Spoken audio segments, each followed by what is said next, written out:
9 years, 14 rounds of negotiation, countless deadlines missed and extended.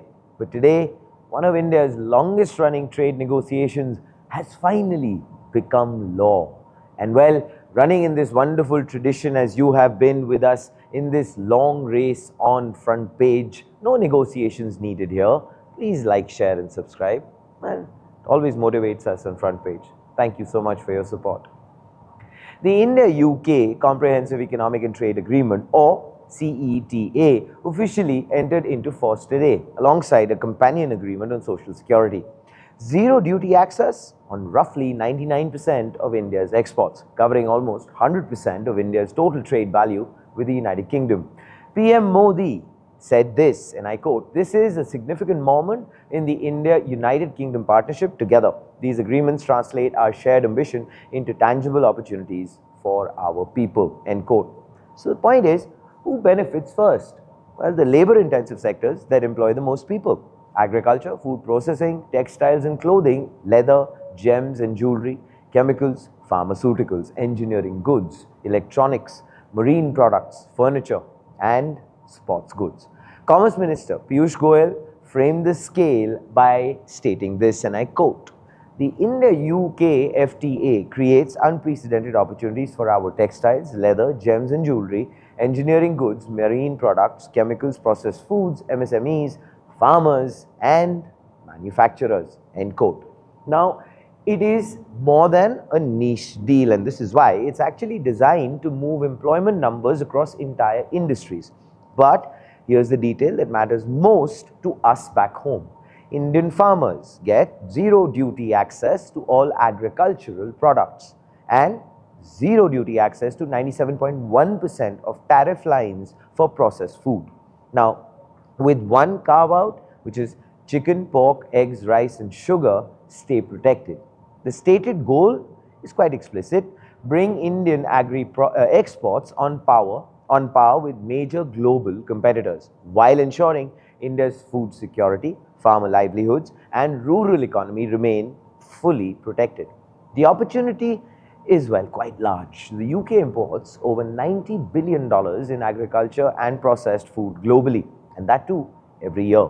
Indian farmers just got a straight shot at a very meaningful slice of that wonderful $90 billion pie. Now, of course, the second half of the deal, people, not just products.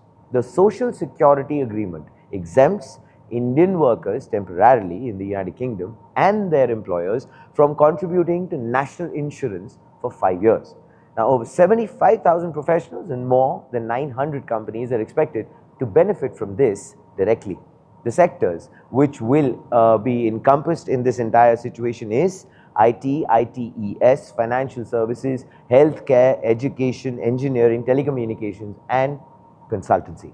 There is also a specific carve-out most people might actually gloss over: dedicated mobility for 1,800 Indian chefs, yoga instructors, and classical musicians every year. Now, services commitments span all major sectors across 137 sub-sectors. Goyal's own words: on the human side of the deal, the agreement exempts professionals, and here is it where I quote, "from double social security contributions for up to 5 years, enhancing the global competitiveness of our workforce," end quote. And both the governments, by the way, are pitching this as more than just economics. Modi then goes on to say this, and I quote, "This moment reflects the trust between our democracies and our resolve to build a forward-looking partnership driven by trade, technology, investment, and innovation," end quote. Goyal, of course, went on to thank UK counterpart Peter Keir directly, crediting both negotiating teams for bringing this transformational agreement to fruition.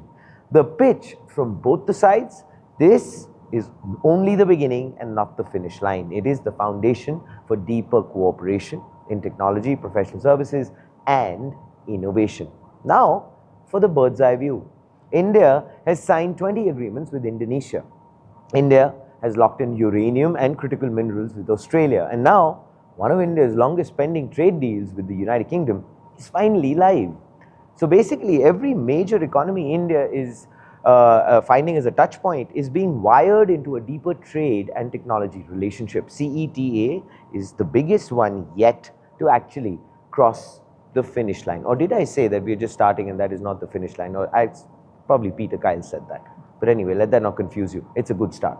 And here, of course, is now the front page take. Now, this is 9 years of negotiation becoming policy overnight. Zero duty on 99% of exports, protected farmers, mobile professionals. But the question I have for all of you is this: will Indian MSMEs and farmers actually capture this United Kingdom market access at scale? Or will the real gains take years to show up the way, well, they are being promised as of today? Please do let us know what are your thoughts in the comments below. This, ladies and gentlemen, front page by the IM Network. Like, share, subscribe, and always remember, think AI, think AIM.